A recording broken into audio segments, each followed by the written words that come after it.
पिछले सेशन में हमने देखा टेबल को किस प्रकार से हम बना सकते हैं। हमने देखा किस प्रकार से हम ऊपर दिए गए स्टैंडर्ड टूल बार के बटन से टेबल बना सकते हैं और इसके अलावा टेबल मेन्यू से भी इसे क्रिएट किया जा सकता है। और इसके साथ हमने शॉर्टकट भी इसका वर्कआउट किया, कंट्रोल F12 से भी आप इसे बना सकते हैं। इस सेशन में हम टेबल के अगले ऑप्शंस की जानकारी लेने वाले हैं जो टेबल टूल बार पे अवेलेबल हैं। अगर मैं नीचे की तरफ माउस ले जाऊँ तो मेरे पास यहाँ 2 टेबल पहले से बने हुए हैं। अगर मैं किसी भी टेबल पे क्लिक करता हूँ तो नीचे की तरफ आप देखेंगे टेबल टूल बार अवेलेबल हो गई है। ये डॉट्स जो दिए गए हैं शुरू में, अगर मैं यहाँ से ड्रैग करते हुए इस टूल बार को बाहर लेके आऊँ तो इस पे देखेंगे आप नाम आ रहा है टेबल। तो इसका ये अर्थ है कि ये टेबल टूल बार हमारे पास यहाँ उपलब्ध है। मैं अभी नीचे इसे सेटअप कर देता हूँ। तो आइए देखते हैं इनमें कौन कौन से ऑप्शन हमारे पास उपलब्ध हैं। अगर मैं टेबल पे क्लिक करूँ, मैंने दूसरे वाले टेबल पे क्लिक किया है यहाँ पे, तो आप देखेंगे यहाँ पे ऑप्शन है रोज़ अबव का सबसे पहले। अब ध्यान रखिएगा आपका माउस कहाँ पे है, जहाँ पे आपका माउस है वहाँ से ये कार्य करना शुरू करेगा। तो मैंने शुगर वाले सेल को सिलेक्ट किया है और अगर मैं यहाँ पे रोज़ अबव पे बात करूँ तो रोज़ अबव का मतलब है इससे ऊपर एक रो मेरे पास इंसर्ट हो जाए। तो देखिए खाली लाइन मेरे पास ऊपर आ गई है। और रोज़ बिलो करूँगा तो नीचे की तरफ एक लाइन आ जाएगी। ये देखिए नीचे भी एक लाइन आ गई है। तो शुगर के ऊपर एक लाइन आ गई है और शुगर के नीचे एक लाइन आ गई है।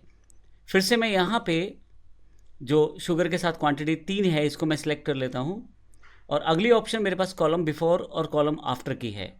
अगर मैं कॉलम बिफोर पे क्लिक करूँ तो एक कॉलम इस कॉलम से पहले आ जाएगा और कॉलम आफ्टर करूँ तो एक कॉलम इस कॉलम के बाद आ जाएगा। यानी कि क्वांटिटी से अगर हमें लेफ्ट में कॉलम चाहिए तो कॉलम बिफोर कर सकता हूँ और क्वांटिटी से मुझे राइट साइड एक कॉलम चाहिए तो कॉलम आफ्टर कर सकता हूँ। ये मैंने क्लिक किया और मेरे पास एक कॉलम इंसर्ट हो गया। अब मान लीजिए मुझे कोई रो नहीं चाहिए, तो ऐसे केस में मैं उस रो को सिलेक्ट करूँगा या आप चाहें तो सिंपल क्लिक भी कर सकते हैं और डिलीट सिलेक्टेड रो। तो देखें पूरी की पूरी रो हट गई है वहाँ से। मैंने खाली रो डिलीट की है, आप चाहें तो भरी रो भी डिलीट कर सकते हैं। जैसे मैं शुगर पे सिलेक्ट करके यहाँ से डिलीट कर देता हूँ तो ये रो पूरी की पूरी डिलीट हो गई है। अभी मैं कंट्रोल Z कर लेता हूँ ताकि मेरे पास वो रो वापस आ जाए। ये हमेशा ध्यान रखिएगा कि आपका माउस का कर्सर कहाँ पे है। मेरे पास माउस का कर्सर इस सेल में है, तो अगर मैं रो की बात करूँगा तो इस रो को माना जाएगा पूरी रो। अगर मैं कॉलम की बात करूँगा तो इस कॉलम को पूरा सिलेक्टेड माना जाएगा। और सेल की बात करूँ तो इस सेल जहाँ पे मेरा माउस है उस बॉक्स को एक सेल माना जाएगा। अब आगे बात करते हैं हम यहाँ से कॉलम कैसे डिलीट कर सकते हैं। तो आइए देखते हैं यहाँ से। इसका नेक्स्ट ऑप्शन हमारे पास डिलीट सिलेक्टेड कॉलम है। अभी मुझे ये कॉलम नहीं चाहिए तो मैं कहीं भी माउस को क्लिक कर दूँ, जब कॉलम की बात करेंगे तो एक पूरा कॉलम माना जाएगा। मैं माउस को कहीं भी रख सकता हूँ। तो अभी मैंने यहाँ क्लिक कर दिया है और डिलीट सिलेक्टेड कॉलम, देखें कॉलम चला गया है। इसी तरह से ये कॉलम मेरी चाहिए, इसको भी मैं डिलीट कर देता हूँ यहाँ से। मान लीजिए आपको पूरा टेबल ही नहीं चाहिए तो अब माउस को कहीं भी क्लिक कर दें और डिलीट टेबल पे क्लिक कर दें, आपका पूरा टेबल ही यहाँ से क्लियर हो जाएगा। अभी मैं कंट्रोल Z करके वापस ले आता हूँ टेबल को। फिर से माउस को क्लिक करता हूँ तो ऑप्शंस यहाँ पे आपको नजर आने शुरू हो जाएंगे। अब आपके पास ऑप्शन है सिलेक्ट सेल। अगर मैं क्लिक करता हूँ तो पूरा का पूरा एक सेल सेलेक्ट हो जाएगा। देखें मैं इस सेल पे क्लिक कर देता हूँ और सिलेक्ट सेल करता हूँ तो पूरा का पूरा सेल सेलेक्ट हो जाता है। इसके अलावा पूरा का पूरा टेबल सेलेक्ट करना चाहते हैं तो सिलेक्ट टेबल पे क्लिक करें, पूरा का पूरा टेबल आपका सिलेक्ट हो जाएगा। नेक्स्ट ऑप्शन जो हमारे पास यहाँ है वो रिलेटेड है मर्ज सेल से। मर्ज सेल के लिए मैं एक एग्जांपल तैयार कर देता हूँ। इसके ऊपर मैं एक रो और ले लेता हूँ। अब देखिए रो इंसर्ट करने के लिए मैं यहाँ से भी यूज़ कर सकता था, लेकिन मैं अब यहाँ राइट क्लिक कर रहा हूँ। राइट क्लिक में भी आपको लगभग वही ऑप्शंस मिलने वाले हैं जब आप टेबल पे राइट क्लिक करेंगे जो आपको नीचे बार की तरह मिले हैं।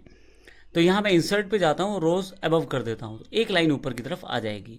यहाँ मुझे कंपनी का नाम लिखना है। मान लीजिए मैं यहाँ कंपनी का नाम लिखना शुरू करता हूँ। अब आप देखें कि नाम लिखा हुआ अच्छा नहीं लग रहा। मैं चाहता हूँ कि ये नाम जो है ये पूरी की पूरी लाइन में आए, लेकिन लाइन तो कॉलम्स में बटी हुई है।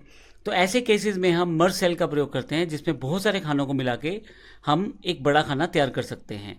तो यहाँ पे मैं इन सबको सेलेक्ट कर लेता हूँ और यहाँ मेरे पास ऑप्शन है यहाँ पे मर्ज सेल का। अगर आप देखें तो यहाँ पे जो इसका आइकॉन भी ये रिफ्लेक्ट करता है, मैं इसे क्लिक कर देता हूँ।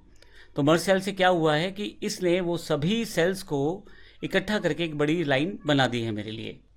मर्ज सेल और स्प्लिट सेल को समझाने के लिए मैं एक और टेबल यहाँ पे डिफाइन कर लेता हूँ, सिर्फ एग्जाम्पल के लिए। ये मेरे पास 4x3 का एक टेबल है। अब मान लीजिए मेरे पास ये चारों जो सेल्स हैं यानी कि पूरी की पूरी रो है, अगर मुझे इसे इकट्ठा करना है तो यहाँ पे मेरे पास ऑप्शन है मर्ज सेल। मैं क्लिक करूँगा तो देखिए ये सेल सारे के सारे मर्ज हो गए हैं। इसी तरह से मुझे मान लीजिए अब रिवर्स करना है, फिर से इसे कॉलम्स में बांटना है।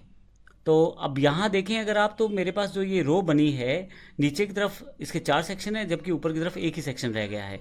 तो रिवर्सल पोजीशन में, यानी कि जब आपको एक सेल या रो को आपको फिर से कई भागों में बांटना है, तो फिर आप प्रयोग कर सकते हैं यहाँ पे स्प्लिट सेल्स का। तो आप बताएंगे कि स्प्लिट सेल कितना करना है आपको। मैं यहाँ 4 पार्ट कर देता हूँ, और आपको कैसे करना है, हॉरिजॉन्टली या वर्टिकली। अभी मैं इसे वर्टिकली करूँगा और ओके कर दूंगा इसे। तो आप देखेंगे फिर से वो लाइन, एक भाग जो था वो फिर से छोटे छोटे भागों में डिवाइडेड हो गया है। अगर मैं चाहूँ तो इसको यहाँ पे फिर से स्प्लिट सेल पे जाकर हॉरिजॉन्टली भी स्प्लिट कर सकता हूँ। तो स्प्लिट हॉरिजॉन्टली करने के लिए मैं यहाँ से 5 सेक्शन क्रिएट कर लेता हूँ, ओके कर देता हूँ। तो आप देखेंगे कि जिस सेल में मैंने माउस क्लिक किया हुआ था वहाँ से 5 सेक्शन बन गए हैं, और ये हॉरिजॉन्टली स्प्लिट हुआ है। तो इस तरह से आप हॉरिजॉन्टली और वर्टिकली दोनों तरह से स्प्लिट कर सकते हैं। फाइनली नेक्स्ट जो हमारे पास कमांड अवेलेबल है वो है ऑप्टिमाइज साइज की। कई बार हमारे पास कुछ लिखा होता है, अब मैं यहाँ फालतू टेबल जो है वो हटा देता हूँ। जैसे एग्जांपल के लिए मुझे टेबल नहीं चाहिए, मैं सेलेक्ट करता हूँ इसे, और यहाँ पे ऑप्शन है डिलीट टेबल, हटा देता हूँ। ये मुझे रो ऊपर वाली नहीं चाहिए, मैं इसको सेलेक्ट करता हूँ और यहाँ से पूरी की पूरी रो हटा देता हूँ। और ये कॉलम भी नहीं चाहिए मुझे, तो मैं सेलेक्ट करता हूँ, तो यहाँ से कॉलम हटा देता हूँ। तो इस तरह से मैंने इन टूल्स का प्रयोग किया है प्रॉपर्ली। अब बात करते हैं कि हमारे पास यहाँ पे अलग से कमांड है स्प्लिट टेबल की। मैं चाहूँ तो एक बड़े टेबल को छोटे छोटे टेबल्स में भी बांट सकता हूँ। अब मैंने यहाँ शुगर पे क्लिक कर दिया है, और यहाँ जो कमांड मेरे पास उपलब्ध है स्प्लिट टेबल, मैं अगर इसे क्लिक करूँ तो मेरे से पूछा जाएगा कि क्या हेडिंग्स कॉपी करने हैं या कस्टम हेडिंग रखने हैं। आप इनमें से हेडिंग हटा भी सकते हैं नो हेडिंग के जरिए। मैं अभी कॉपी हेडिंग पे क्लिक करके ओके कर देता हूँ। तो अब आपके पास यहाँ पे एक टेबल के 2 टेबल बन चुके हैं। मेरा माउस शुगर पे था, तो शुगर से उसने 2 टेबल्स क्रिएट कर दिए हैं, ऊपर वाली वैल्यूज़ के साथ ऊपर वाला टेबल और नीचे वाली वैल्यूज़ के साथ नीचे वाला टेबल। तो इस तरह से आप टेबल्स को भी स्प्लिट कर सकते हैं। अभी मैं यहाँ से कंट्रोल Z कर देता हूँ, तो फिर से मेरा जो टेबल है फिर से एक हो जाएंगे।